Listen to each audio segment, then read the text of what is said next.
when he went in on the entire blue collar world, one by one by one, and just opening with hey everybody, Ron White's drunk, instead of saying Ron White's here, Ron White's drunk. The simplest little thing, right? Immediate laughter right away. You've only used 3 words right off the Mhm. bat.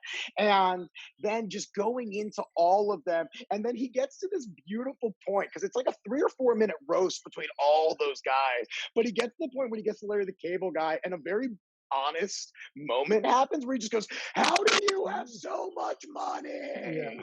And there's a part of you that you're like, you feel the sting coming from a very real place of someone who is obviously wildly successful, but Mm. nowhere near to the extent of Get Her Done Yeah. selling out arenas. Yeah. And so moments like that are just so fantastic, because he really didn't give a shit. He really, Mhm. I mean, but he did, and it's clear, but he wasn't afraid to put everything he had into making these jokes go to a dark, weird, scary, but always hilarious place.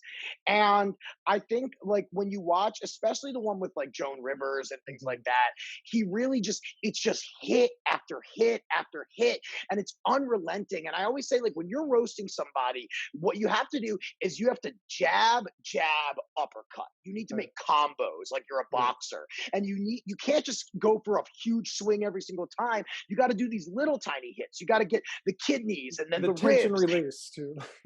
Exactly. Yeah. You have to build people up. And then, right when you have them at their peak, you take this final punishing blow down to them. And that's when the entire room explodes and you know you've done your job. And one thing I love about Giraldo is people used to give him shit about, like, yeah, you don't do anything except these roasts. You just go to clubs and you do these roasts. And he said that famous line where he just says, "When did it become so embarrassing to just be a comedian?"